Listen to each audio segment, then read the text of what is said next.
Hello and welcome to this videocast for subscribers to davidicke.com.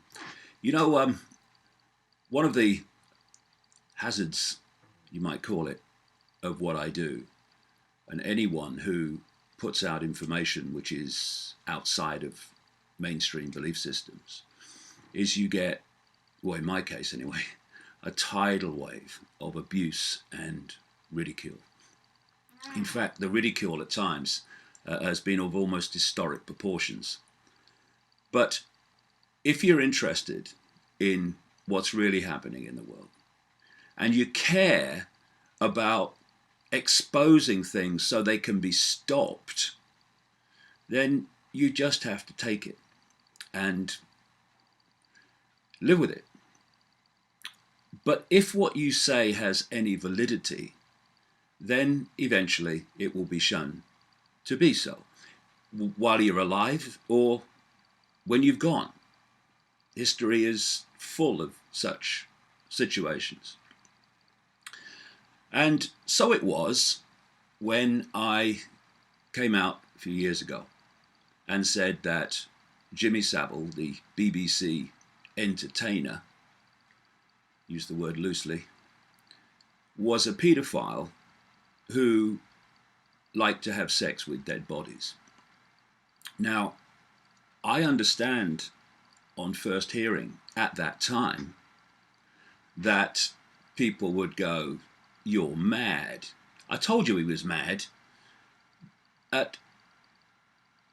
Now we're seeing the scale of what Jimmy Savile did in terms of his paedophilia, of, well, almost unprecedented, certainly that we know about, unprecedented scales of paedophilia over decades. But also it's come out this week, confirmed in a official report into his activities in terms of abuse within British hospitals, that he did indeed like to have sex with dead bodies. In fact, he volunteered famously as a porter at a hospital in Leeds. And the reason he volunteered was not out of the goodness of his heart. He gave him access to the mortuary. And what people have got to start understanding, if they want to understand the world they're living in and what's directing their daily lives, is that this world is controlled by a scale and depth of evil which is almost beyond comprehension.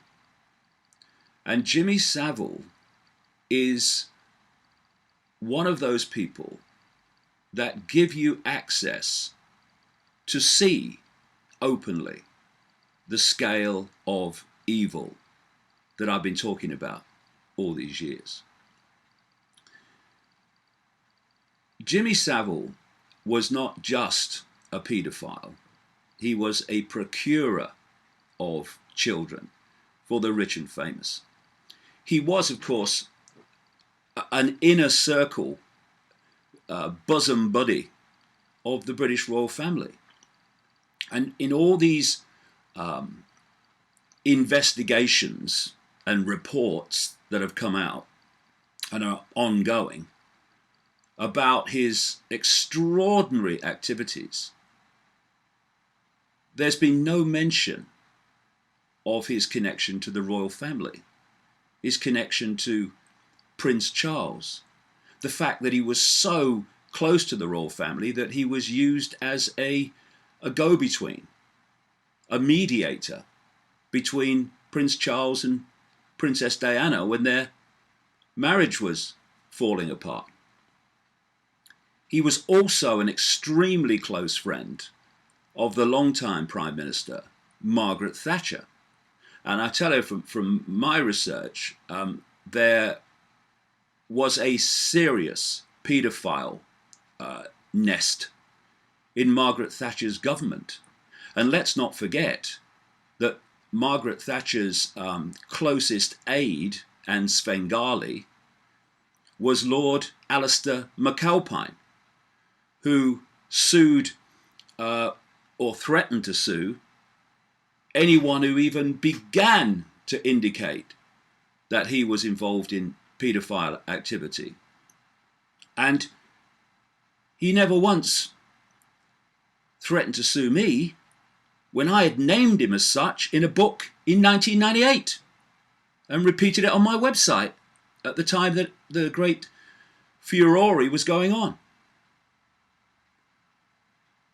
Paedophilia is a vast industry, and the establishment is up to its neck in it, which is why they'll hang Savile out to dry, now he's gone, but they won't go down the roads that lead to exposing those famous, massively famous people who are involved in both the abuse of children, yes, the sacrifice of children, some of them,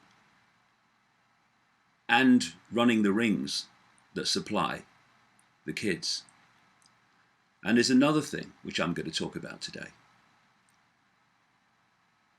The source for what I said about Jimmy Savile, who's proved to be so unbelievably accurate, told me other things. Equally fantastic, in fact, even more fantastic. And I'll tell you something, they're true as well.